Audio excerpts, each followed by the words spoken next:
Hi guys, welcome to my YouTube channel maths with Harish Bisht. Guys आज का question है 2.5 question number 14 का second part, दूसरा भाग।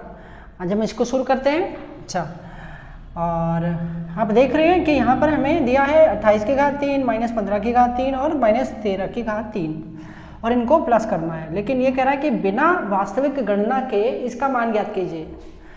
तो मान ज्ञात करने का वही तरीका मैंने आपको पहले ही बताया। क्वेश्चन नंबर 13 को आपने यहाँ पर सूत्र के रूप में इस्तेमाल करना है। प्रश्न नंबर 13 आपको क्या कहता है? कहता है कि यदि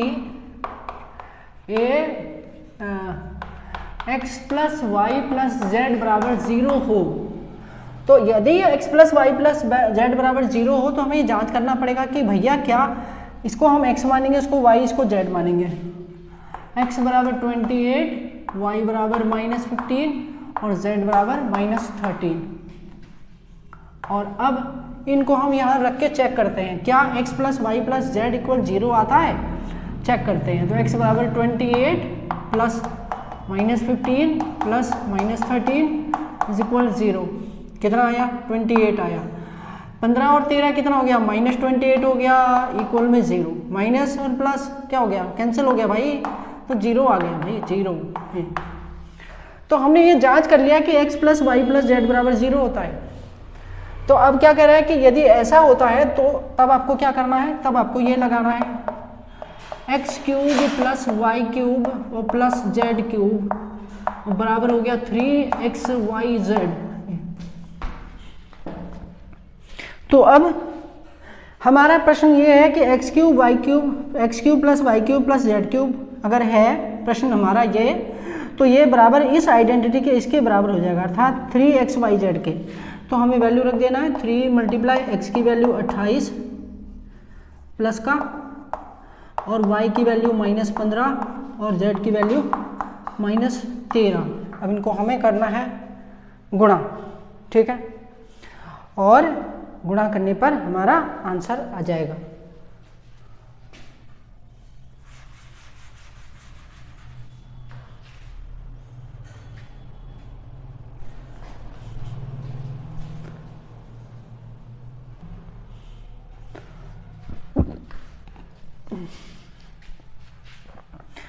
तो इनको अगर हम गुणा करते हैं 3 × 28 × -15 -13, तो हमें मल्टीप्लाई करने पर मिलता है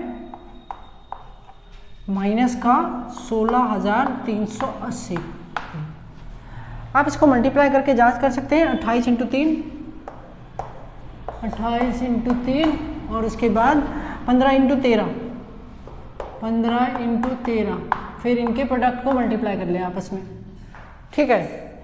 15 × 13 कर लिया, 28 × 3 कर लिया, फिर दोनों के प्रोडक्ट को मल्टीप्लाई कर लिया। मल्टीप्लाई करेंगे तो 16,380 आएगा बच्चों। 16,380 हमारा आंसर हो गया। ये हो गया हमारा 14 का पहला भाग। अब हम शुरू करने जा रहे हैं क्वेश्चन नंबर 15। और क्वेश्चन नंबर 15 करते हैं और उसमें क्या दिया है वो बात करते हैं उस पर। ओके, क्वेश्चन नंबर 15 में बोला है give possible expression for the length and breadth. बच्चों यहाँ पर आपको क्या दिया है? कहता है कि इसके लंबाई और चौड़ाई के लिए संभव व्यंजक दीजिए, ठीक है? तो एक रेक्टेंगल है जिसके व्यंजक, जिसका एरिया ये हो सकता है। तो इस सवाल नंबर 15 में आपको क्या दिया है? दरअसल एरिया दिया है आपको, क्षेत्रफल। आपको वो क्षेत्रफल दिया है, क्षेत्रफल, ठीक है? क्षेत्रफल दिया है कितना? 25a का स्क्वायर -35a और प्लस में 12। बच्चों ये क्षेत्रफल है और कहता है कि ये अगर क्षेत्रफल है तो लंबाई और चौड़ाई के लिए व्यंजक दीजिए। तो बच्चों कुल मिलाकर आपको क्या करना है? ये जो आपको दिया हुआ है, आप देख रहे हैं इसकी घात 2 है तो क्वाड्रेटिक पॉलिनोमियल है, अर्थात द्विघात बहुपद है। और द्विघात बहुपद है तो आपको इसके फैक्टर करने हैं, अर्थात इसके गुणनखंड करने हैं। और इसके जो 2 गुणनखंड होंगे वही एक लंबाई होगा, एक चौड़ाई होगा। तो अब सवाल ये उठता है कि गुणनखंड कैसे करें? तो गुणनखंड करने के लिए आपको इसमें मध्य पद तोड़कर गुणनखंड करना होगा, मध्य पद तोड़कर। अच्छा, मध्य पद तोड़कर गुणनखंड आपको मैंने पहले भी सिखाए हैं। चलिए सीखते हैं फिर से एक और बार इसका मध्य पद कैसे तोड़ा जाए। तो हमारे पास है, हमने इसका मानक रूप ले लिया। मानक रूप, ये मानक रूप क्या होता है बच्चों? मानक रूप मतलब जनरल फॉर्म या स्टैंडर्ड फॉर्म।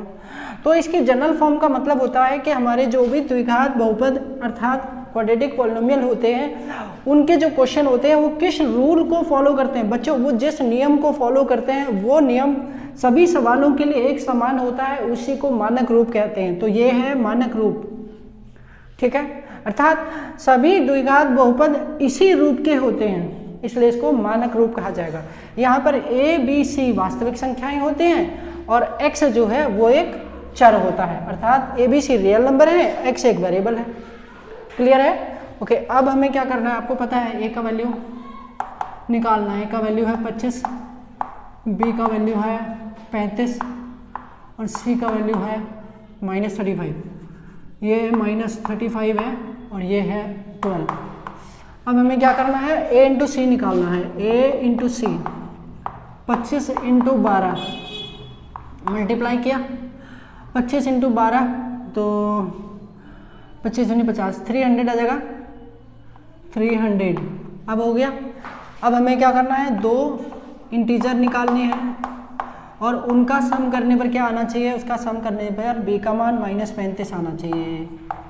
ओके, अब हमने यहाँ पे लिया 300, 300 को हम तोड़ते हैं क्योंकि हमें a और c का जो प्रोडक्ट निकला है ना, उसी को हमें तोड़ना है, दो इंटीजर के रूप में तोड़ना है। मतलब इसके दो फैक्टर हैं, इसको दो फैक्टर में कन्वर्ट करना है और उन दो फैक्टर को यहाँ लिखना है, उनका सम करने पर ये आना चाहिए। क्लियर है? ओके, 300 लेते हैं हम, 300 लेते हैं और इसके फैक्टर करते हैं, 300 के फैक्टर, ठीक है। तो अगर हम इसको 15 से करते हैं, 15 दूनी 30, 0 तो आ गया 15 और 20, कितना हो गया, 15 और 20 35 हो गया। तो यहाँ पर हमने ले लिया, यहाँ पर हमने ले लिया 20, 15, तो यहाँ पे माइनस का 15 ले लेते हैं, यहाँ पर माइनस का 20 ले लेते हैं। अच्छा, आप कहोगे माइनस क्यों ले लिया? इसलिए लिया भाई, -15 और -20 हम करने पे -35 आता है, लेकिन -15 और -20 को मल्टीप्लाई करोगे तो प्लस का 300 ही आएगा, इस बात को ध्यान रखिएगा। ओके, दोबारा समझाएं। ए और सी का प्रोडक्ट निकाला, बीच का पद है ये, इसका गुणांक है -35 अर्थात b का मान -35। तो हमें इसको दो गुणनखंड में तोड़ना है, दो गुणनखंड हो गए अर्थात दो पूर्णांक हो गए, और दो पूर्णांकों के गुणनखंड के रूप में तोड़ा मतलब, और उन्हीं पूर्णांकों को जोड़ने पर ये आना चाहिए और उनको गुणा करने पर ये आना चाहिए। आ गया? तो अब हम इसे रिप्लेस कर देते हैं, ठीक है। तो हो गया 25 a का स्क्वायर और यहाँ पर हमें क्या लेना है, -15 -20 इंटू a प्लस में 12। ओके, अब इसको हल किया तो ये हो गया 25 a का स्क्वायर -15a -20a प्लस में 12। अब इन दोनों में कॉमन लेना है। कॉमन आपको पता है 25 और 15 में क्या कॉमन होएगा, 5 कॉमन होएगा और a कॉमन होएगा। 5a कॉमन हो गया, डिवाइड किया 5 5 जा तो आ गया 5a, यहाँ क्या 5 3 जा तो यहाँ गया 3, a कैंसिल हो गया। इन दोनों में 4 कॉमन हो गया, ठीक है, -4 तो यहाँ गया 4 5 जा 5a, 4 3 जा -3। अब 5a -4 कंबाइन किया, 5a -4 फर्स्ट फैक्टर और 5a -3 सेकंड फैक्टर। सो हमारी लेंथ आ गई, इसको हम लेंथ ले लेंगे 5a -4 एंड ब्रेथ यानी कि चौड़ाई 5a -3। तो ये दो हो गए हमारे प्रश्न का जवाब। इसने पूछा संभव व्यंजक दीजिए लंबाई और चौड़ाई के लिए, तो हमारा ये लंबाई हो गया, ये चौड़ाई हो गया। इस तरह से हल।